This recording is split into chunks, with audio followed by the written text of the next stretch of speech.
What's going on, everyone? So, we're in the jewelry lab today instead of the garage, and I've got a super fun project for you. I actually announced this in my community section a little while back, and a person got on there and they're like, subscribed right now, and I kind of got to deliver, at least for the one person that said they want to see this. So, if you're watching out there, this one's for you, buddy. Um, we're not actually making any jewelry today. That we'll do that a little bit later. I'm getting my little jewelry lab a little more organized now, and it's feeling really good. But I don't want to shoot videos just yet. Although, if you notice, and my longtime viewers might, I'm actually doing this with a little bit more technology today. I've got one of those selfie stick thingies, and I've even got a little directional mic, so my sound qualities should improve.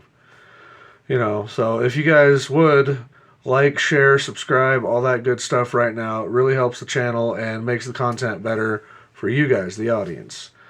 But I've been talking too long already. Today we're going to be cutting some stuff up. And by some stuff, I mean a big old silver platter that I listed on eBay. I listed on my website. I've had it listed on Facebook. I've had it listed all kinds of places for like 2 years now, and nobody's bought the thing. I need plate, like sterling plate or sheet for jewelry projects, and nobody's buying that thing. So it's getting cut up. Sorry, folks. I've had it for sale too long. I bought it for basically scrap price anyway, so here we go. Okay. Here's the victim in question. Very lovely, lovely ornate sterling silver tray. It is actually a Lady Constance pattern, and I believe that's by Towle, Towle. And just a really nice piece, I thought somebody was going to buy it a long time ago, but they did not. And unfortunately, like I said, I need the sheet. I'm going to cut it all up. But I am going to save the decorative edging here, and I'm going to make necklaces and probably a couple of bracelets out of the decorative edging. And then just use the rest of the flat portions after I, flatten them really good for sheet stock. So, there's that. Now, the tools. Now, we have some options as far as tools goes, in case this thing's uncooperative.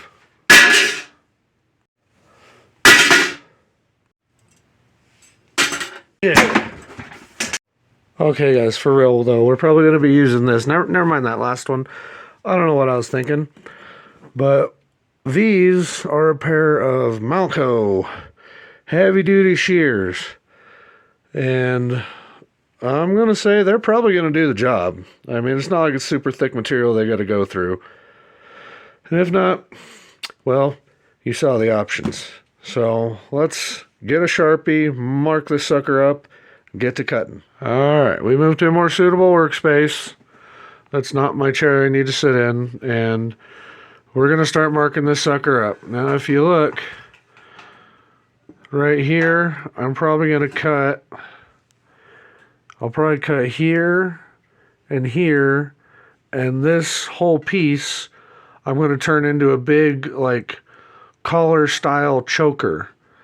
And I might make two of them, actually. And then here, with these side edgings, I'll probably cut them in half, and it'll leave me pieces about yay big, and I might make cuff bracelets.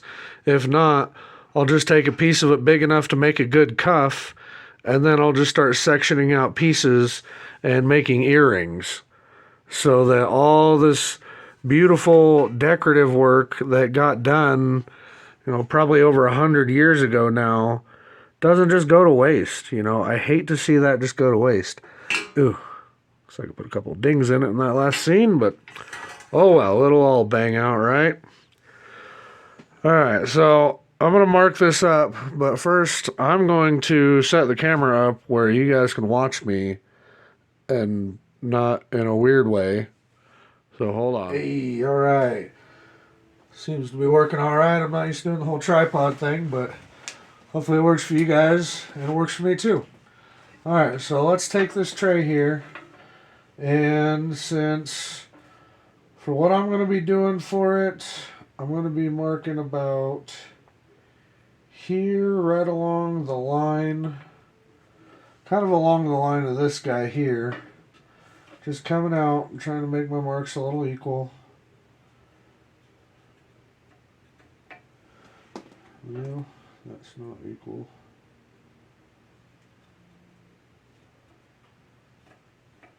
I was terrible at doing symmetrical stuff. Oh well, doesn't matter. Cutting it up, right? Alright, so right there to right there. Actually,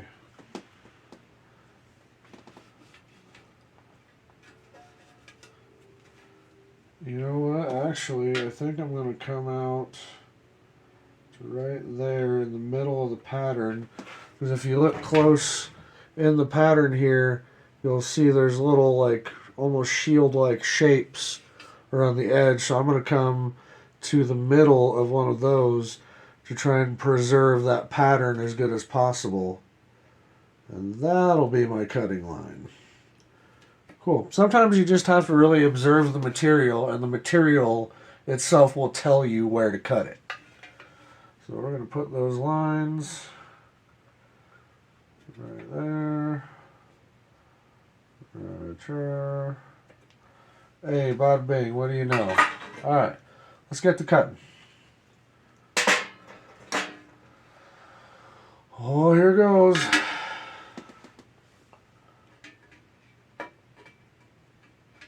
Alrighty.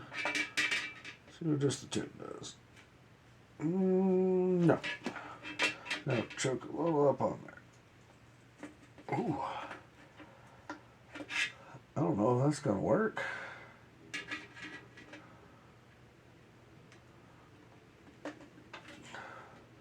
Well, it's kind of a weird angle, because when you're coming in, your blade gets stopped right there, so that's fun.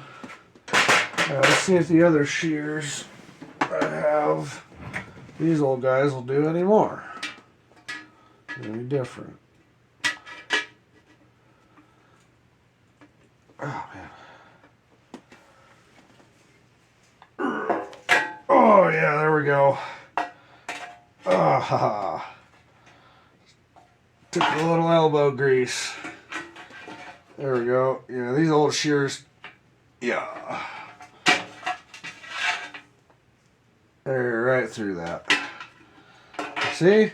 Those new fancy looking ones barely even did anything. These old school shears, man, they just cut right through with a little bit of force. So we're going to do that. Now, you can see these ends are about ready to come off, and I'm probably just going to snip them right along the line there. And yeah, I know what you're thinking. Why don't you just use a jeweler's saw and cut it out? A, God, that's tedious. B, wouldn't be as cool for you guys to watch. So, there you go. Alright, well, let's keep on cutting here, I guess.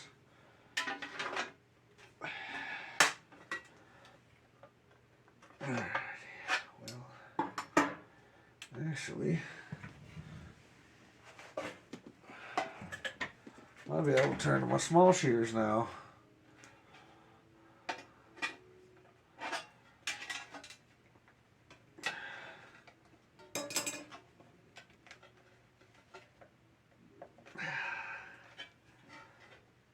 Out of the way, puck.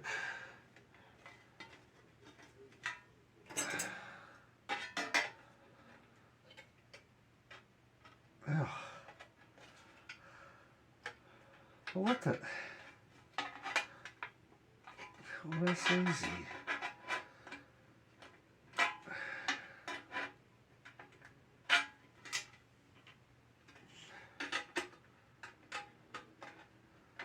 Alright, well, these little shears are cutting through it like nothing. So now, as long as I don't stab the shit out of myself, we're good. Alright. Oh. Side number 4. Done.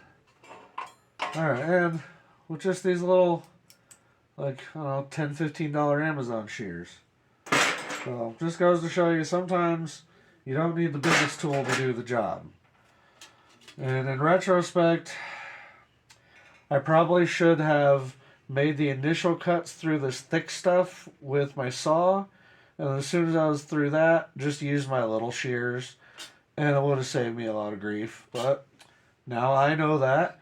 And now you know that.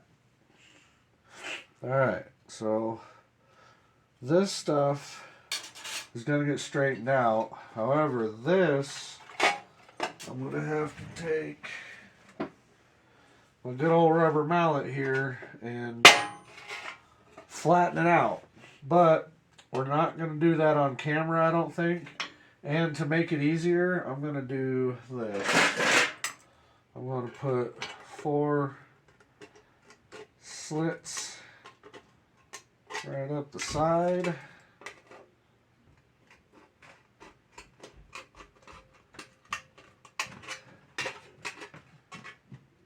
And this is going to enable it all to lay flat without me having to do a crap load of extra banging that I don't want to have to do, and potentially distorting the metal, thinning it out in spots.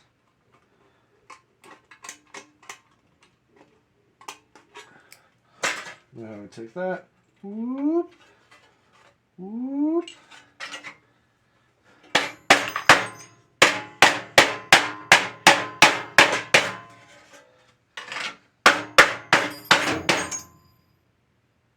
Whoops. Alright, and we got some semi-flat sheet that if I had a rolling mill, I'd just put this through the rolling mill, but I don't have a rolling mill. Unfortunately, this is all going to have to be hammer flattened on my homemade anvil here. But I'm not doing that in this video. Let's get you guys some close-ups of this stuff so you can see the carnage in you know, nice, high, fine detail. Let's survey the close-up carnage now. So, you know, if you're not used to silversmithing and metalworking, this may look a little rough, but a little bit of hammer work and some sandpaper, and it'll be a lot of backing plate and other things that I need to make the silver jewelry that I produce. So that's a huge amount of silver plate right there that I can use, or silver sheet, I should say. And then we have these 4 pieces here that, just look at that detail. So I'm going to take those, I'm going to make them a lot more symmetrical and clean up the edges, and I'll probably set turquoise on either side of this decoration here in these empty spots, and put a chain on either end so that you can wear it and, you know, round it out slightly to fit your collar, or your breastbone rather, and it'll make a really nice collar piece. And I'll probably make a duplicate of that same collar necklace with this piece right here, actually.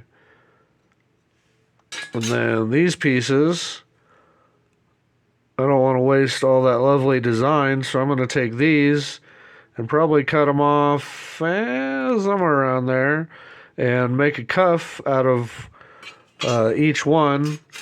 So I'll get 2 cuff bracelets, and then on these I'll also start like cutting out little triangles and, you know, attaching jump rings to those and little earring hooks, and make sets of earrings to complement the necklaces and the cuffs out of all of those. So I'll have 2 big nice necklaces for sure, plus 2 cuffs, and I want to say maybe 4 pairs of earrings out of all that. And then out of all this, I mean, I can make a ton of rings and pendants and whatever else I want to make out of it. And that's going to be a lot of fun. getting all hammered flat and taken care of, but I want to anneal it before I do anything else to it. For those of you playing the home game, that is heating it to a very hot temperature so that it softens the metal to make it more workable. Because right now it's a little stiff and work hardened. Oh man, that was fun. Was that fun for you guys? Tell me down in the comments. I'm curious to hear. Tell me what you guys thought. Well, I hope you guys enjoyed the video. That was a lot of fun, very informative. And stay tuned because I'm going to be taking those pieces you just saw me cut up and do jewelry on them. And I'm probably going to be doing some like how-to videos and all sorts of instructional stuff to make content for my channel. So like, share, subscribe, all that good stuff. Every single thing helps the channel. I even have memberships you can buy. And don't forget, I'm having a safe opening at 10,000 subscribers, okay? So you guys stay classy out there. Appreciate it.